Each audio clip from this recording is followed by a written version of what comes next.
नमस्कार, मैं doctor Gayatri BA प्रथम वर्ष राजनीति विज्ञान के प्रथम प्रश्न पत्र राजनीतिक सिद्धांत में जो टॉपिक है हमारा व्यवहारवाद, उसके बारे में आपको बताना चाहूँगी। व्यवहारवाद की जो विचारधारा है, यह व्यवहारवाद एक अपने आप में आंदोलन है। इस आंदोलन की शुरुआत द्वितीय महायुद्ध के पश्चात हुई। राजनीति विज्ञान में जो परंपरागत राजनीति विज्ञान था, उसके विरोध के स्वरूप ये हमारे सामने आया, इसलिए इसे क्रांति का नाम दिया गया, जिसमें सभी समाज विज्ञानों को प्रभावित किया। मतलब एक आप ये मान सकते हैं, ये एक ऐसा दौर है जिसमें समाज विज्ञान वैज्ञानिक पद्धतियों को अपनाते हुए समाज विज्ञान को विज्ञान बनाने की कोशिश कर रहे थे। इसी क्रांति को व्यवहारवाद नाम दिया गया।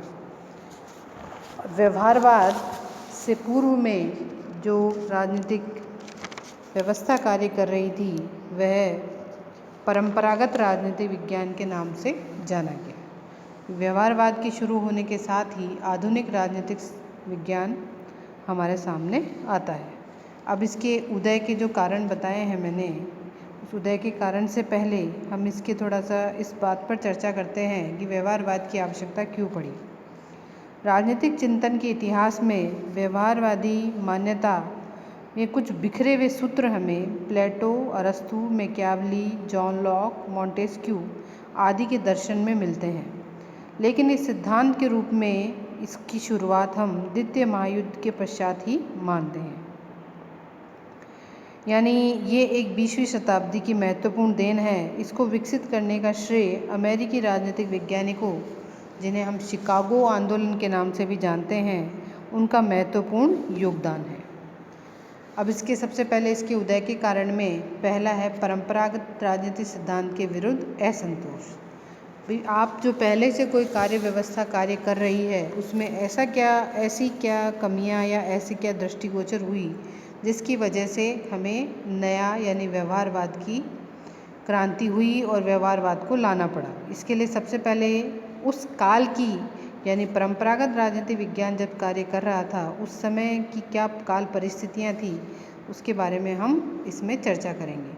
तो पहली बात तो इस शासनकाल इसमें परंपरागत राजनीतिक सिद्धांत के समय जो अध्ययन किया जा रहा था, वो अध्ययन ऐतिहासिक अध्ययन था और उस अध्ययन में वर्णनात्मक अध्ययन किया जाता था। किसी प्रकार से कोई मूल्यांकनात्मक अध्ययन नहीं होता था।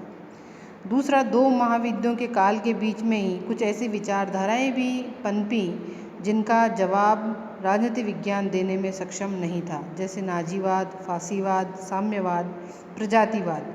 इसका जवाब राजनीति विज्ञान नहीं दे पा रहा था या इसी की किसी प्रकार की भविष्यवाणी नहीं कर पा रहा था।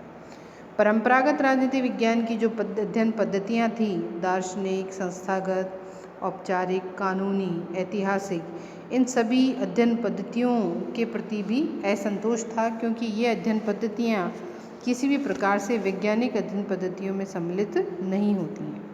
तो सबसे पहला काम या सबसे पहला कारण जिसकी वजह से व्यवहारवाद राजनीति विज्ञान हमारे सम्मुख आता है, वो है परंपरागत राजनीतिक सिद्धांतों के प्रति असंतोष। द्वितीय कारण है अन्य सामाजिक विज्ञानों से प्रेरणा। बाकी सभी जो समाज विज्ञान थे, चाहे वो समाजशास्त्र हो, चाहे इतिहास हो, चाहे दर्शन शास्त्र हो, ये सभी समाज विज्ञान बनने की कोशिश कर रहे थे, वैज्ञानिक तरीकों को, उपकरणों को प्रयोग में ले रहे थे। ऐसे में राजनीति शास्त्र को भी वैज्ञानिक पद्धतियों को सम्मिलित करते हुए अपने व्यवहार में कुछ आमूलचूल परिवर्तन करना था, और उस परिवर्तन के परिणाम स्वरूप हमने अन्य समाज विज्ञानों से प्रेरणा ली और राजनीति विज्ञान को भी विज्ञान बनाने की कोशिश की, और तभी ये व्यवहारवाद हमारे सम्मुख आया। फिर नेक्स्ट है नवीन पद्धतियों का विकास। नवीन पद्धतियों का प्रयोग इस रूप में किया गया कि राजनीति शास्त्र में जो नवीन अध्ययन पद्धतियां हैं, प्रशिक्षण है, उपकरण है, सर्वेक्षण है, सांख्यिकी विश्लेषण है, गणितीय प्रारूप है, निर्देशन है, इन सभी प्रवृत्तियों को राजनीति विज्ञान में भी सम्मिलित किया जाने लगा। और साथ ही ये भी कहा जाने लगा कि अभी तक जो हम संस्थाओं का सिर्फ अध्ययन कर रहे थे, अब संस्थाओं के स्थान पर हमें व्यक्ति के व्यवहार का भी अध्ययन करना है। फिर आ जाते हैं हम द्वितीय विश्व युद्ध का प्रभाव। द्वितीय विश्व युद्ध जो था वो राजनीति विज्ञान के लिए एक बड़ी चुनौती इस रूप में था कि राजनीति विज्ञान ये बता ही नहीं पाया कि विश्व द्वितीय विश्व युद्ध की तरफ बढ़ रहा है। तो युद्धकालीन घटनाओं ने राजनीतिक शास्त्रियों के मन में यह बात बिठा दी कि राजनीतिक जीवन की जटिलताओं को पूरी तरह समझने के लिए हमें सिर्फ संस्थाओं और उनकी संरचनाओं की अध्ययन तक ही सीमित नहीं रहना पड़ेगा, बल्कि हमें व्यक्तियों के व्यवहार को भी अध्ययन में सम्मिलित करना होगा। और इसको अध्ययन में सम्मिलित करने के लिए ही सम्मिलित करने के लिए ही हम व्यवहारवाद को लाते हैं। फिर अगला मेरा जो है वो है व्यवहारवाद का विकास। अब व्यवहारवाद किस रूप में विकसित हुआ और कैसे हमारे सम्मुख आया उसके बारे में चर्चा करेंगे। व्यवहारवाद के विकास का जो ऐतिहासिक विकास है वो शुरुआत अमेरिका से हुई, जो मैंने आपको पूर्व में बताई। शिकागो विश्वविद्यालय जो है वहीं के राजनीतिक वैज्ञानिकों ने सर्वप्रथम व्यवहारवाद को वो लेके आए। इसी में जो हम अगर ये बात करें कि ह्यूमन नेचर को पढ़ने की बात सबसे पहले किसने की, तो वो 1908 में ग्राहम वाल्स ने अपनी पुस्तक ह्यूमन नेचर इन पॉलिटिक्स में व्यक्ति के व्यवहार के अध्ययन को उसके मनोवैज्ञानिक रूप से किस प्रकार से पढ़ा जाएगा इसके बारे में हमें बताया। फिर इसके बाद 1908 में ही ऑथर बेंटले की पुस्तक I the process of government, यानी राजनीतिक प्रक्रिया के कार्यकरण समूह प्रक्रिया की ओर हमारा ध्यान आकर्षित करते हुए हमें बताया कि हमें राजनीति विज्ञान में प्रक्रियाओं का अध्ययन करना है, प्रोसेस का अध्ययन करना है। फिर इसी में हम आगे चलें तो 1925 में चार्ल्स मैरियम ने अपनी पुस्तक न्यू एस्पेक्ट्स ऑफ पॉलिटिक्स में अध्ययन में आनुभविक पद्धतियों को अपनाने पर बल दिया। इसलिए मरियम की जो पुस्तक है यह अनुभववादियों की बाइबल भी कही जाती है। फिर कुछ ऐसी निजी संस्थाएं थी जिन्होंने व्यवहारवाद के विकास में महत्वपूर्ण योगदान दिया, जैसे कि American political science association, social science research council. ये ऐसी 2 निजी संस्थाएं थी जो अपना भरपूर योगदान व्यवहारवाद के विकास में दे रही थी।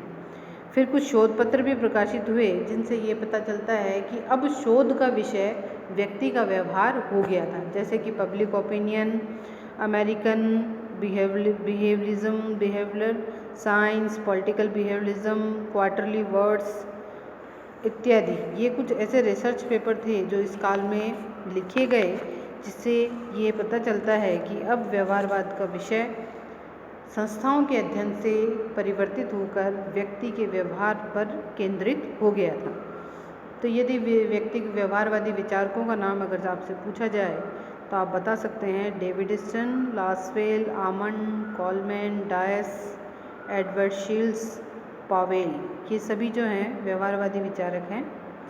फिर हम आगे बात करते हैं कि व्यवहारवाद का अर्थ क्या है। व्यवहारवाद का अर्थ व्यवहारवाद के अध्ययन की मौलिक इकाई व्यक्ति का व्यवहार है, जिसका प्रत्येक व्यक्ति द्वारा पर्यवेक्षण, मापन, सत्यापन किया जा सकता है।